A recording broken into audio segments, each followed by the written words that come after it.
Break के बाद एक बार फिर से आपका इस्तकबाल है दुनिया जहां से निराले टीवी शो हिंदुस्तान हमारा में। अब बारी है आज का मकाम पेश करने की।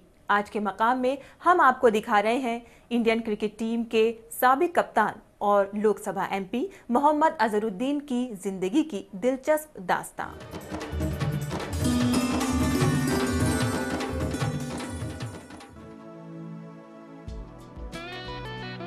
हिंदुस्तानी क्रिकेट टीम के साबिक कप्तान मोहम्मद अजहरुद्दीन और तनाज़ों का भले ही चोली दामन का साथ रहा हो, पर इस बात से आज कोई इनकार नहीं कर सकता कि उनकी कप्तानी में टीम इंडिया ने भरोसे की एक नई इबारत लिखी। उनकी रहनुमाई में न सिर्फ टीम इंडिया का मुस्तकबिल बदला, बल्कि उनकी सोच और जज्बे ने भी ऊंचाइयों की नई उड़ान भरी। हिंदुस्तानी क्रिकेट टीम के सबसे काबिल कप्तानों में शुमार होने वाले अजहरुद्दीन साहब का बचपन हैदराबाद में गुजरा। उन्होंने अपनी तालीम भी वहीं रहकर हासिल की और क्रिकेट की ABCD भी वहीं से सीखी। मेरी पैदाइश हैदराबाद में, बिल्कुल मेन सिटी हैदराबाद। बचपन में मैं स्कूल में, मैं समझता हूँ प्राइमरी स्कूल से मैं क्रिकेट खेलता था, तो मुझे कभी रुकाया नहीं गया गेम नहीं खेलना या ज़्यादातर पढ़ाई पे ध्यान देना। बट मैं ज़्यादातर मेरी जो परवरिश हुई, मैं हमारे नाना और नानी के साथ ही ज़्यादातर परवरिश हुई थी। बट मैं जब छोटा था, तो मैं जब 30 या 40 दिन का था, जब से नाना ने मुझे मम्मा से और पापा से कह के अपने साथ रख लिया था। अक्सर कहते हैं कि बच्चे ननिहाल में बिगड़ जाते हैं, लेकिन जनाब अजहरुद्दीन के साथ ऐसा नहीं हुआ। उनका कहना है कि उनके नाना काफी सख्त मिजाज और डिसिप्लिन पसंद थे। उसके बाद में नाना और नानी और हम लोग फिर पापा के साथ ही, अम्मा के साथ ही रहते थे, तो मुझे कभी कोई चीज़ पे टोका नहीं गया, रोका नहीं गया। बट एनकरेजमेंट काफ़ी था, क्योंकि नाना की तरफ से ज़्यादा एनकरेजमेंट था और पापा मम्मा की तरफ से भी एनकरेजमेंट था, क्योंकि जो ग्रैंडफादर होते वो ज़्यादातर बच्चों को बिगाड़ देते। जो ग्रैंड पेरेंट्स होते वो अपने बेटे बेटियों के साथ स्ट्रिक्ट होते हैं, बट जब ग्रैंड चाइल्ड होता है तो थोड़ा सा बिगाड़ देते हैं। थोड़ा ज़्यादा प्यार और मोहब्बत, लाड बहुत ज़्यादा। बट यहाँ पे ऐसा भी था, बट स्ट्रिक्ट भी थे, नाना बहुत स्ट्रिक्ट थे। जिस उम्र में बच्चे पहली बार पेंसिल पकड़ते हैं, उस उम्र में उन्होंने अपने हाथों में बैट थाम लिया था। मैं जब प्राइमरी स्कूल में था, जब से रुझान हुआ, क्योंकि मेरे मामू जो है, हमारे नाना के जो बेटे थे, उन्होंने मुझे बेसिक थिंग्स जो सिखाया, जो मैंने सिखाऊँ उनकी वजह से सिखाऊँ क्रिकेट। तो जब से थोड़ा शौक़ होते गया, तो शौक़ मैं ज़्यादातर प्रैक्टिस को जाता था। तो बाद वक्त प्रैक्टिस में बैटिंग भी नहीं मिलती थी, बॉलिंग भी नहीं मिलती थी, बस ठहरते, और जब सीनियर्स खेलते तो बस बॉल उनको दे देते, वापस आ जाते थे। बट लेकिन एक दिन ऐसा है कि हमारे बहुत से सीनियर लोग ने मुझे बुला के पूछा कि तुम रोज़ आते और बॉलिंग नहीं करते, बैटिंग नहीं करते, बट फिर भी क्यों रोज़ आते हैं? मेरा इंटरेस्ट है क्रिकेट खेलने का। तो मैं बोला कि मैं जब भी मुझे मौका मिलेगा तो मैं खेलूँगा।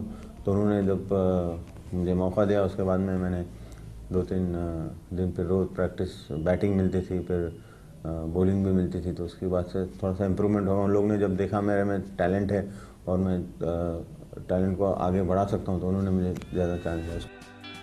जैसे जैसे उम्र बढ़ती गई, क्रिकेट के लिए उनका जुनून बढ़ता गया।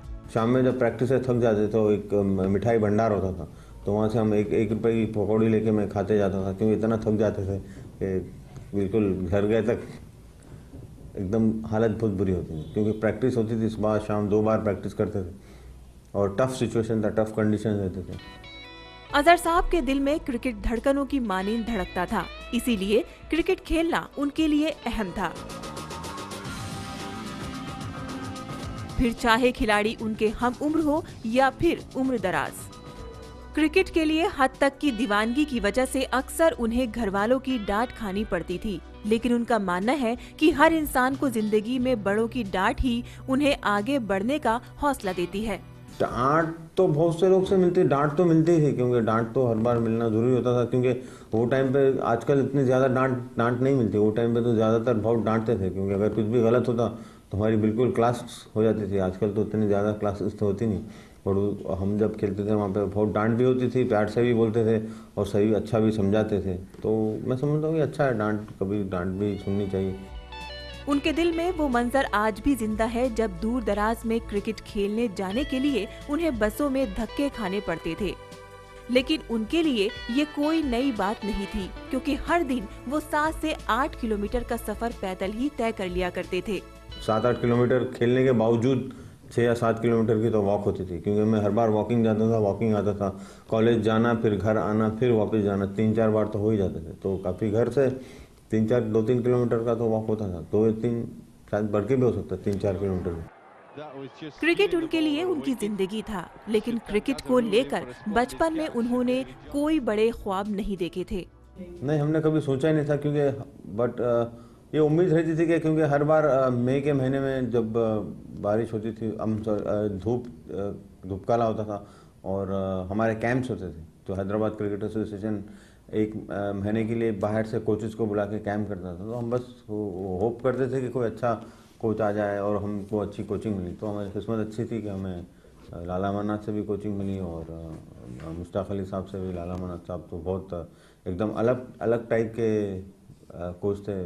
वो तो बिल्कुल डिफेंस करना ही नहीं बोलते थे, जब भी कोचिंग करते थे। कोई आदमी अगर ज़्यादा डिफेंस कर रहा होता तो बोलते कि क्या तो हाथ में ताकत नहीं, मार नहीं सकता है क्या। तो उनके अलग टाइप थी, हर एक कोच के अलग टाइप थी। बट लेकिन वसंत अमलाड़ी साहब जो थे, बॉम्बे से थे, उन्होंने बहुत मुझे अच्छी कोचिंग दी और वहीं से मेरा इम्प्रूवमेंट ज़्यादा हुआ।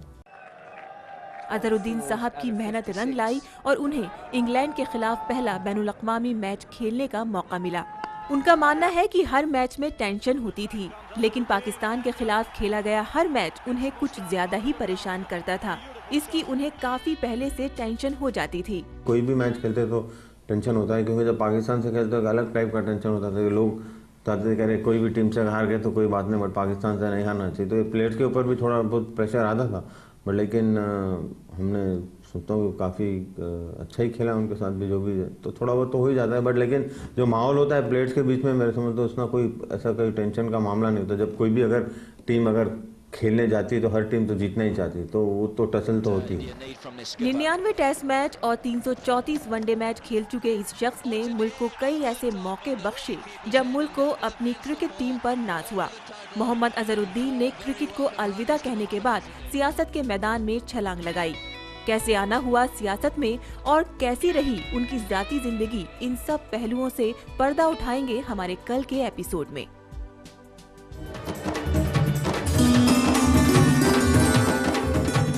आज के मकाम में बस इतना ही। मोहम्मद अजहरुद्दीन की जिंदगी की दास्तां कल के एपिसोड में भी जारी रहेगी। अब वक्त हो चला है एक छोटे से ब्रेक का, पर आप कहीं जाइएगा नहीं, क्योंकि ब्रेक से वापस लौटने के तुरंत बाद हम पेश करने वाले हैं किरदार। आप वक्त की धड़कनों को यूं ही संभाल कर रखिएगा, हम लौट कर आते हैं पल दो पल में। फिल्म में डायरेक्टर ने जैसे हम बाजार को देखते हैं या फिर फिल्म के सेलेबल पॉइंट को देखते हुए इसे कम्युनल फीलिंग देने की कोशिश की।